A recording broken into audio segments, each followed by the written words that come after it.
ಪ್ರಯಾಣ ಚೀಟಿ ರಹಿತವಾಗಿ ಪ್ರಯಾಣಿಸುತ್ತಿದ್ದ ಯುವಕನೊಬ್ಬ ಚಲಿಸುತ್ತಿದ್ದ ರೈಲು ಗಾಡಿಯ ಬಾಗಿಲಿನಿಂದ ಹೊರಜಿಗಿಯಲು ಯತ್ನಿಸುತ್ತಿದ್ದಾಗ ಕರ್ತವ್ಯ ನಿರ್ವಹಿಸುತ್ತಿದ್ದ ಪ್ರಯಾಣ ಚೀಟಿ ತಪಾಸಣಾಧಿಕಾರಿ ಬಾಬು ಅವರ ಸಮಯ ಪ್ರಜ್ಞೆಯಿಂದ ರಕ್ಷಿಸಲ್ಪಟ್ಟಿರುವ ಘಟನೆ ನಡೆದಿದೆ.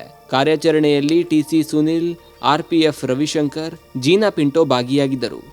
ಕೇರಳದಿಂದ ಮುಂಬೈಗೆ ತೆರಳುತ್ತಿದ್ದ ರೈಲು ಉಡುಪಿಯ ಇನ್ನಂಜೆ ರೈಲು ನಿಲ್ದಾಣದ ಸನಿಹ ಬಂದಾಗ ಘಟನೆ ನಡೆದಿದೆ. ಬಳಿಕ ಬಾಬು ಅವರು ರಕ್ಷಿಸಿದ್ದ ಯುವಕನನ್ನ ಇಂದ್ರಾಳಿಯ ಆರ್ಪಿಎಫ್ ಕಚೇರಿಯ ವಶಕ್ಕೆ ಒಪ್ಪಿಸಿದ್ದಾರೆ. ಯುವಕ ಮನೋರೋಗಿ ಎಂದು ತಿಳಿದು ಬಂದಿದ್ದರಿಂದ ರೈಲ್ವೆ ಪೊಲೀಸರು ಸಮಾಜ ಸೇವಕ ನಿತ್ಯಾನಂದ ಒಳಕಾಡು ಅವರ ನೆರವು ಪಡೆದು ಅಜ್ಜರಕಾಡು ಜಿಲ್ಲಾಸ್ಪತ್ರೆಗೆ ದಾಖಲಿಸುವ ವ್ಯವಸ್ಥೆ ಮಾಡಿದ್ದಾರೆ. ಆಸ್ಪತ್ರೆಗೆ ದಾಖಲು ಮಾಡುವ ಪ್ರಕ್ರಿಯೆ ನಡೆಯುವಾಗ ತನ್ನ ಹೆಸರು ಸಹಾದ್, 25 ವರ್ಷ, ಕೋಯಿಕೋಡ್ ನಿವಾಸಿ ಎಂದಷ್ಟೇ ಹೇಳಿಕೊಂಡಿದ್ದಾನೆ. ವಾರಸುದಾರರು ಉಡುಪಿ ಜಿಲ್ಲಾಸ್ಪತ್ರೆಯನ್ನು ಸಂಪರ್ಕಿಸಲು ಸೂಚಿಸಲಾಗಿದೆ.